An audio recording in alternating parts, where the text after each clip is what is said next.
男人為了給妻子一個溫馨的家，花光積蓄盤下一棟500年歷史的英式鄉村小屋，並用1坤年時間自己動手翻新改造，讓原本破敗不堪的茅草房變成令千萬網友羨慕的夢想家園。交易完成當天，夫妻倆便迫不及待地摸黑過來收房。由於房子長期沒人打理，屋裡連燈都沒有，他們只能打開手電一點點查看內部情況。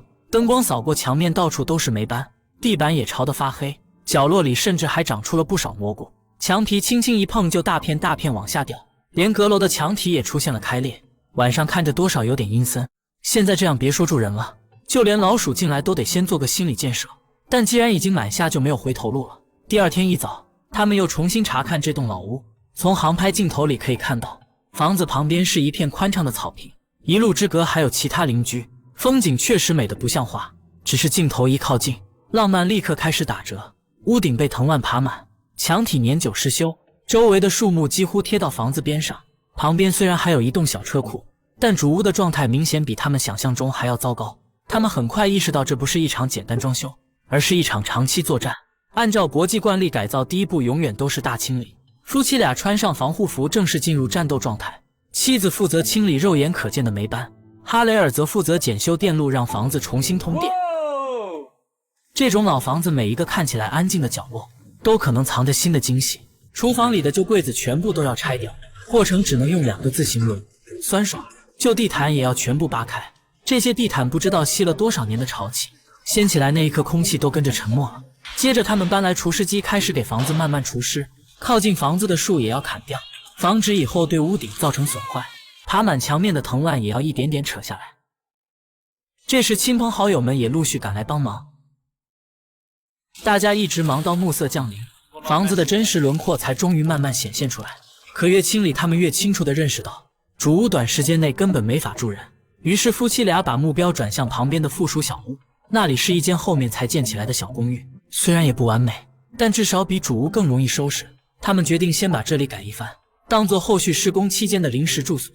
小公寓的狀況還算良好，改造起來不算太費勁。他們把屋內的雜物清理乾淨之後，便開始給牆體和天花板重新粉刷。刷漆之後，房子看起來瞬間煥然一新。不過現在正值寒冬，想要住得舒服一些，還要安裝一套供暖系統。雖然只是臨時住所，但他們對生活品質的要求也不能降低。1樓原本還有一個小廚房，只是裡面的櫥櫃等設施已經慘不忍睹。哈雷爾強忍着直衝天靈蓋的氣味，把它們全部拆除。倉庫裡搬出來的舊木板也不能浪費，只需動小手稍微加工一番，就能得到一套全新的櫥櫃。雖然他們並沒有太多裝修經驗，但這動手能力確實不是一般的強。為了加快工期，閣樓沒有選擇鋪貼地板磚，而是直接訂購了一張地毯，根據室內大小裁切一番之後，便直接鋪設在閣樓上。上下樓的階梯也要安排上，完事之後就可以把家具家電陸續搬進去。不過最重要的還是要把衛生間收拾好。哈雷爾把舊馬桶等設施全部移除，然後重新做好衛生間的防水措施，接着貼上新的牆磚。雖說他們也是第一次貼瓷磚，但最後的效果還挺不錯。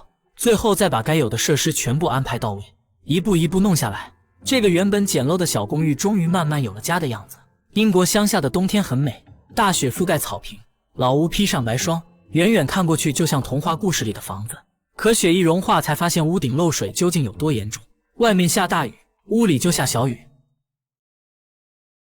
爬上屋頂檢查之後，他們發现屋頂到處都是破洞，原本的茅草和內部結構已經腐朽的不成樣子，所以現在的首要任務就是修復屋頂。他們找專業團隊估算了一下，屋頂修復大概要花75000英鎊。這個數字一出來，空氣都安靜了。這簡直不是修屋頂，而是在屋頂上鋪錢。為了省下這筆費用，夫妻倆決定能自己幹的部分就盡量自己幹。為了湊錢，他們甚至賣掉了愛車，然後換了一輛面包車代步。很多人向往鄉村生活，以為是每天喝咖啡看風景，可真正開始改造才會發現，所謂的重新開始，往往是先被預算表上一課。隨着工人在主屋外面搭建好腳手架，屋頂修復工作正式提上日程。他們要做的第一件事就是拆除舊屋頂。屋頂上的藤蔓密密麻麻，像給房子織了一張大網。他們要先一點點扯掉藤蔓，再掀開表面的鐵絲網，下面露出來的是早已腐朽的稻草。這些老材料曾經保護過房子很多年，可現在已經到了不得不告別的時候。拆屋頂聽起來簡單，真正幹起來卻非常折磨人。一邊要處理鐵絲網，一邊要清理稻草，一邊還要防着腳下打滑。更麻煩的是，英國的天氣說變就變，有時候拆到一半天色突然不对，他們就得趕緊把防水布蓋回去，防止雨水直接灌进屋裡。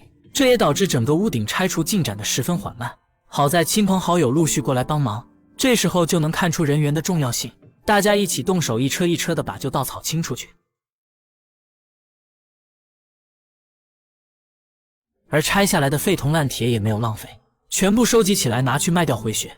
雖然最後只賣了幾十英鎊，也就勉強夠吃一頓午餐，但在這種大工程面前，每一分錢都至關重要。屋頂上的稻草終於清理乾淨後，航拍畫面看起來非常震撼，整棟房子像被掀開了頭蓋骨，屋頂框架也終於露出真面目。只是看清楚之後，新的問題又來了，部分骨架已經嚴重斷裂，這意味着他們不只是簡單換一層新瓦片，還要先把屋頂骨架加固牢靠。現在最怕的就是突然下雨，所以這項工作必須盡快完成。每天收工之前，他們都必須重新蓋上防水布，因為誰也不知道英國的雨什麼時候降臨。等待好天气的過程很漫長，大部分時候不是下雪就是陰雨天。好不容易等到一個晴天，他們就必須抓緊繼續幹。屋頂拆除完成大部分後，能看出主要框架的狀態還算不錯，這對他們來說算是壞消息裡的一點好消息。結構還能救，屋頂就還有希望。接下來他們開始給這棟500年老屋重新做保溫和防護，先把屋頂上的灰塵和垃圾清理乾淨，再往框架裡填充新的保溫棉。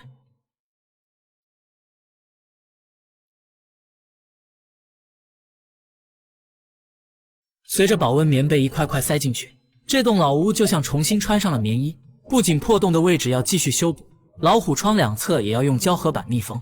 保溫棉填好之後，上面還要覆蓋一層絕緣材料，遠遠看過去就像給整棟房子蓋了一層厚厚的被子。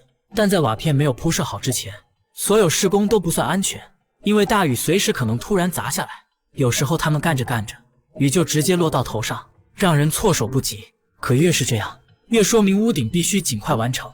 等絕缘材料全部覆蓋好後，他們又在上面釘上方木條，把材料牢牢固定住，防止後續被大風掀飛。老房改造就是這樣，真正決定質量的往往不是最漂亮的畫面，而是這些看不見的細節。終於訂購的石頭瓦片到貨了，屋頂進入最關鍵的成型階段。在正式鋪瓦之前，工人要先用方木條釘出網格框架，給瓦片鋪設提供支撐。這些石頭瓦片都是定制加工好的，上面已經提前鑽好固定孔，鋪上去之後只需要固定到位即可。比起之前腐朽的茅草屋頂，新石瓦一上來安全感瞬間拉滿。雖然老茅草屋頂確實更有古老味道，但從居住安全和後期維護來說，石瓦明顯更加靠譜。隨着匠人把瓦片一片片鋪上去，屋頂的輪廓越來越完整，邊緣位置還要用砂漿密封縫隙，老虎窗旁邊則安裝上铅皮，防止以後銜接位置出現滲漏。為了提升室內採光，他們還在屋頂上加裝了天窗。接下來的一些收尾工作全靠老匠人來完成。他的兒子則在一旁學習，不過年輕人也會嘗試創新，比如用鉛皮手搓了幾朵玫瑰花作為裝飾，這就像是新老手藝之間的一次握手。在即將完工時，他們還在一片瓦片上寫下改造人的簽名留作紀念，或許幾百年後會有人發現這個隱藏彩蛋。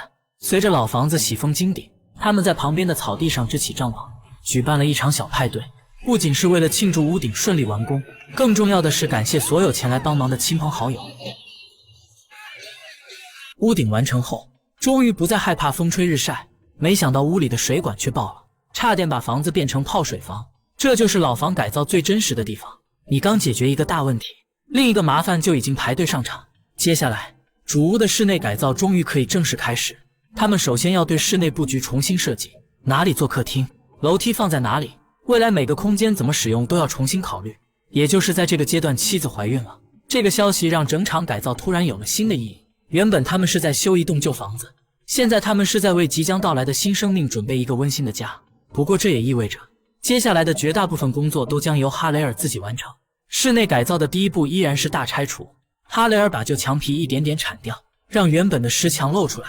這一幕特別有意思，以前裝修人們總是想方設法把石牆蓋住，現在的人又想把石牆露出來，時尚真是一種輪回。裝修界也一樣，拆到窗戶位置時，他還要安裝鋼結構對窗框進行加固。天花板上的舊石膏板也要全部拆掉，這樣才能看到主梁的全貌，確認房子的主體結構是否牢固。畢竟500年的老房子，表面就一點沒關係，但骨架不能出問題。確認結構之後，他們繼續拆牆、拆地板，整個拆除過程非常解壓。隨着2樓基本被拆空，他們接着繼續拆1樓。除了承重結構之外，其他舊牆體和舊地板基本都要拆掉。拆空之後，整個室內空間一下子寬敞很多。不過新的基礎問題很快又冒出來了，由於沒有完善的排水系統，地面一直非常潮濕。如果這個問題不解決，後面所有漂亮裝修都會被濕氣毀掉。所以哈雷爾請來了專業工人處理1樓地面。第一步就是把地面鏟成統一高度，可鏟着鏟着下面竟然開始滲水。這下終於知道為什麼這棟房子一直這麼潮了，因為室內層高不夠，地面不能直接往上鋪。同時為了防止石牆因為地面不牢而出現問題，他們先在地面邊緣挖出溝渠，澆築好地梁，確保牆體安全。接着才開始分區域向下開挖地面，首先鋪設一層礫石進行找平，然後鋪上一層防水布，最後再鋪設鋼筋澆築混凝土。1樓地面就這樣化整為零，分區施工，一點點重新硬化完成。這個過程非常重要，因為所有好看的裝修都必須建立在乾燥穩定的基礎上。如果地面潮濕不解決，以後再漂亮的木地板，再精緻的家具，都可能被濕氣慢慢毀掉。而地面防潮只解決了屋裡，想讓房子真正乾爽，屋外的水也必須引走。所以室外排水溝也開始同步施工，他們沿着房子四周開挖排水溝。排水溝挖好後，先墊上一層防水布，再鋪上一層碎石，然後把排水管鋪設上去，上面繼續用碎石覆蓋，最後一點點回填。下雨之後，積水依然很嚴重，所以排水溝必須加快進度。哈雷爾直接租來一台挖掘機幼崽，有了機器輔助，排水溝的挖掘進展快了很多。他們還在草坪上挖出一個大坑作為滲水井，把排水管一路連接到這裡。等排水管全部梳理好，排水溝也逐漸回填完成。到這裡，房子的排水系統終於完成。可哈雷爾轉頭又把下水管道問題翻了出來。他們鑿開地面找到房子的污水管道，果不其然，管子已經裂開了。這一下又是一個大工程，因為污水管和化糞池系統決定了房子以後能不能正常生活。原本以為只是換一段管，結果挖着挖着，發現裂痕蔓延得非常嚴重。這種時候真的很容易崩潰，但開工沒有回頭箭，該換還得換。經過1天1夜的努力，他終於把破損部分的管道替換好。由於室內格局發生了很大改變，為了重新制作樓梯，還需要拆掉室內的一些牆體。哈雷爾只好找來小舅子充當工具人。別說，為了讓姐姐能早點住上新家，這小子幹起活來一點不含糊，閉眼就是哐哐一頓瘋狂輸出。